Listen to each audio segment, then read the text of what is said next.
Hey everyone, this is a quick review of a letter that Nicola Willis felt she needed to write to the media in order to put across a selective point of view that tried to justify the unjustifiable oppression of hardworking women who have had their pay equity claims ripped away from them. Nicola Willis's headline was the following: Pay equity, enough with the slurs, now for some facts. Which was ironic because the facts that she selected were few and far between and missed out the most pertinent facts in order to get across government spin to try and justify this unjustifiable outrage. After victimizing 150,000 women in the system, Nicola Willis wasted no time positioning herself as the real victim here, as she anonymized the names of people that are supposedly flying around a C word and consequently made it impossible to verify her claims that she was actually the victim on Mother's Day. Here's what she had to say. Having the C word directed at me by a journalist in a mainstream publication wasn't on my bingo list for Mother's Day 2025, nor was being accused of girl math. But there you have it. That's what was thrown at me and my female colleagues in a recent newspaper column, as hopelessly devoid of facts as it was heavy on sexist slurs. Like just about everybody else who has been told what to say by spin doctors in the National Party, Nicola Willis followed those instructions and started off by saying that equal pay has been around since 1973. Here's what her letter said. First, the right to equal pay remains, as it ever was. Equal pay has been protected in New Zealand law since 1973. It's the simple concept that a woman doing the same job as a man should get the same pay. Nothing has changed there. I'd resign my job before I'd let that happen. But that was never in question, so it was really a matter of trying to assure people that didn't know anything about this that there is still a law that sits in the system, despite what Nicola Willis has just done.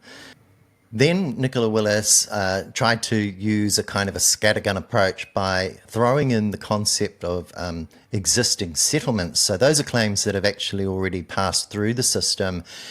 Second, no woman has had her pay cut. 12 existing pay equity settlements, including for nurses, social workers, midwives, teacher aides, school librarians, care and support workers, and a range of other female-dominated workforces remain. Those settlements resulted in higher pay for tens of thousands of women, and they continue to be funded by the government. At a cost of around $1.8 billion a year, our government values those workers, and none of them should be scared into thinking their pay rise is at risk. It's not.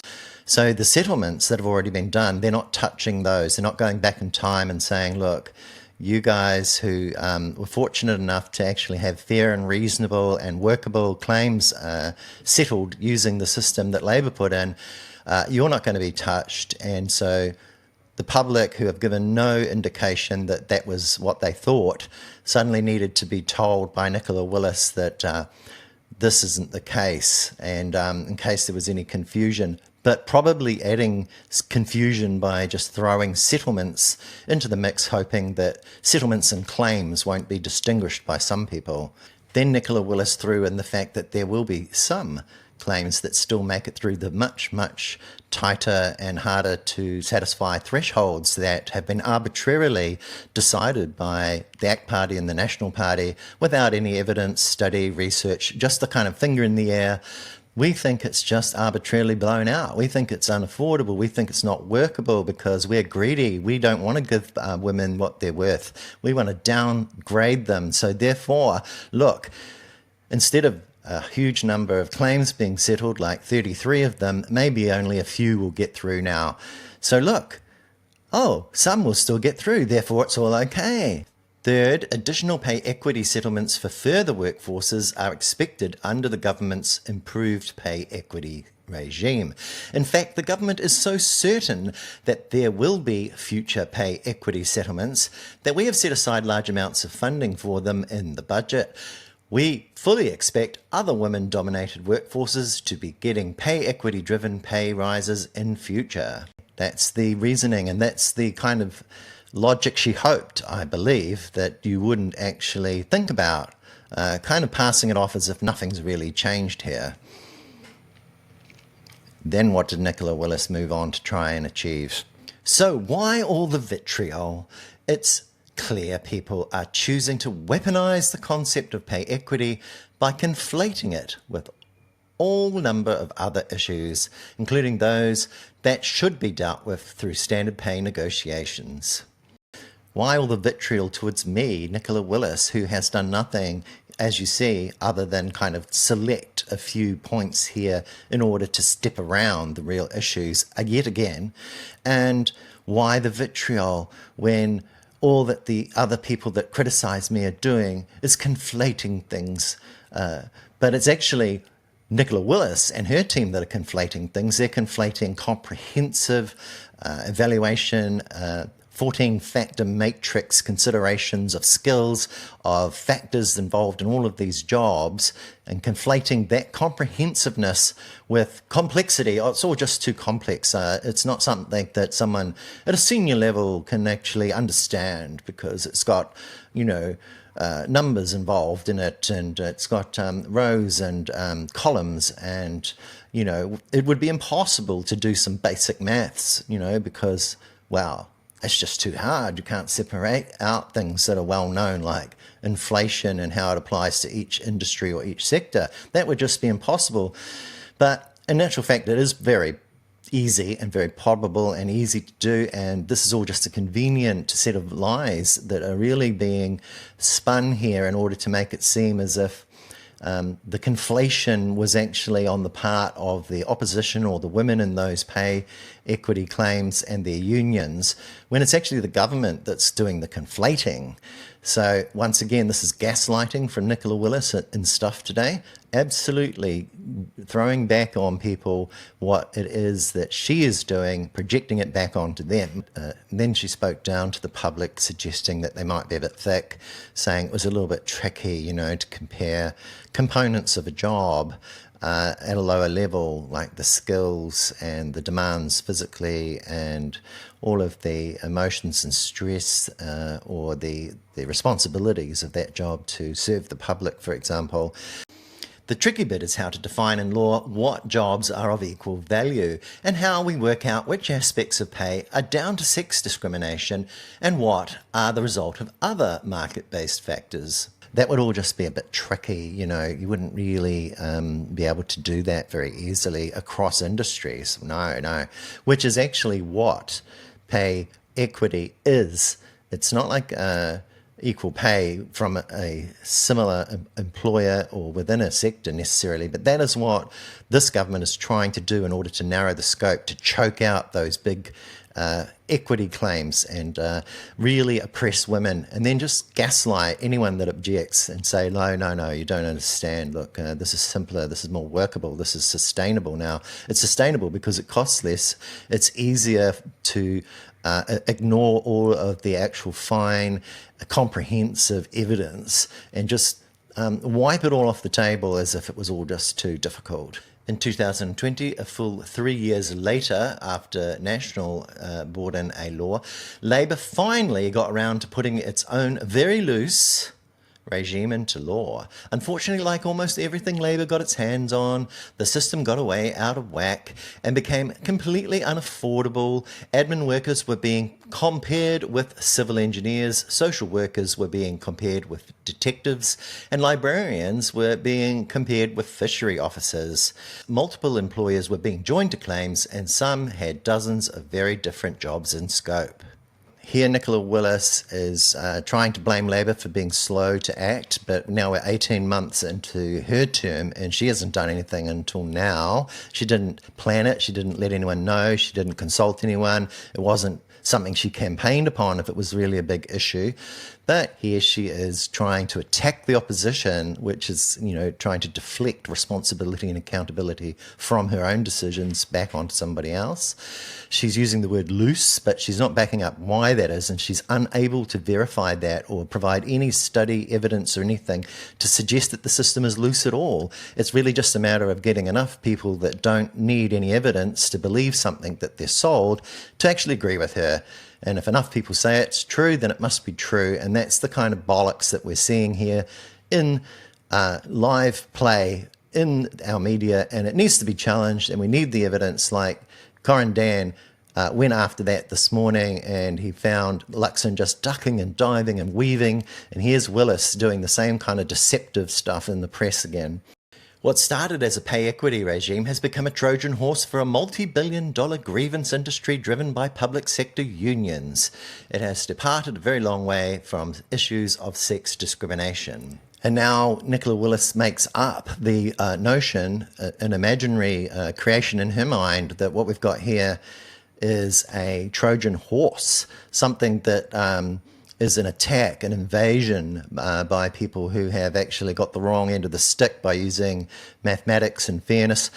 But really, this is just a projection of those that don't value women, that don't think that those claims can possibly be true, that avoid all of the low-level data, that don't want to look at all of the comparisons at a skill level, at a job factor level. They just want to say, look, you can never, ever, ever have this male role compared to this female role. They're just different. And we all know that on the surface they're different, but the components of those jobs that make them complex or difficult or stressful or highly skilled, those are the ones that we should be talking about. Nicola Willis will never speak about those components, and she will not be dragged into a comparison about those facts, but at the same time say, here's the facts, when she's leaving them out.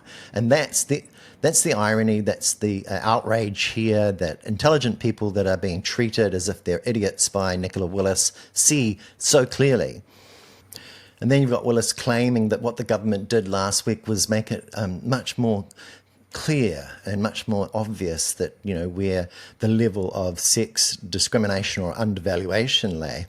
What the government did last week was put in law a much more workable pay equity regime that focuses squarely on the actual issues of sex-based discrimination, setting out a transparent process through which employers and employees can negotiate the question of equal value.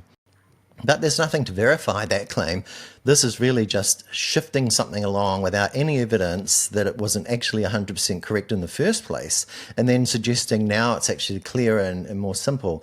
But really it's just throttling the number of claims that can go through the system without evidence, without any foundation, which is unfair, and it's an outrage, it's an injustice. It's actually not dealing with the true levels. The true levels were in the data, and this was just something that people who are set on austerity could not abide by. These women, they don't deserve, they're not that valuable, you know, they're actually inflating their own value. This is just wrong. And there's a lot of men out there that are ready to jump on that bandwagon without any evidence. Then Nicola Willis starts thrashing the Labour thing about how Labour spend too much money. Yes, fixing Labour's flawed regime has released billions of dollars that can now invest in this and future budgets. Yes, that will mean there is more funding available for things like cancer drugs, new schools, new hospitals, and other much needed initiatives. Yes, that means our government won't have to tax and borrow even more to balance the budget. You can call that girl math, but I call it facing up to financial reality. And how now, you know, we can actually spend this money that she has saved righteously, and we can spend it on things like cancer drugs that she completely missed out of budget 2024 because she didn't give a crap about it, and that was only a public political backlash that actually forced her hand to consider it, because she didn't even plan it as a contingency in budget 2024, and then that entire costs got shifted forward into budget 2025 and has swallowed up this budget. The vast majority of about 75% of it was pre-spent because Nicola Willis doesn't care about cancer drugs at the time heading into budget 2024. So it's all a bit ridiculous when they've underfunded health so badly. We've got doctors striking, nurses striking, carers striking. People have never seen it this bad, this austerity, but still they live in denial. Still they try and say, here's some facts, some selected ones, we're missing out those ones. And a Prime Minister who won't answer a single question when really put to him about the evidence behind this idea that things are loose and unaffordable and unsustainable and unworkable. That's just not covered here by Nicola Willis in her defensive, hopeful propaganda to try and lift her chin and make herself seem respectable when she's betrayed so many women, hundreds of thousands of women sold down the gutter by this National Party finance minister. How disgraceful. So how does this whole story end today in Stuff? Well, it ends with Nicola Willis claiming that she's the virtuous feminist who wears the badge proudly. I'm a feminist, I wear the badge proudly, and I've upheld those values throughout our Cabinet's consideration of pay equity issues. I'm up for a debate on how to define sex-based discrimination, but I'm not up for misleading rhetoric and seeing women MPs having their gender weaponised against them and their views dismissed. All our daughters deserve better. But look at what she's just done. Her actions speak 100,000 times more loudly than her hypocritical and dishonest words here. She says she's up for the debate, but she isn't clearly. She's stepping around these issues. And let's have a debate about the evidence that led up to these decisions. Let's have a debate about the complexity versus the comprehensiveness of the system that she was changing. Let's have a debate about why she supported this entire law change in 2020 and has now flip-flopped 100% when it suited her. Let's have that whole debate that was not allowed to be had because the National Party didn't plan this, announced it, and within 48 hours had passed a law without any consultation to anyone, without presenting any evidence, and it had such a massive effect on people that Nicola Willis is still trying to sidestep around as she gaslights everybody.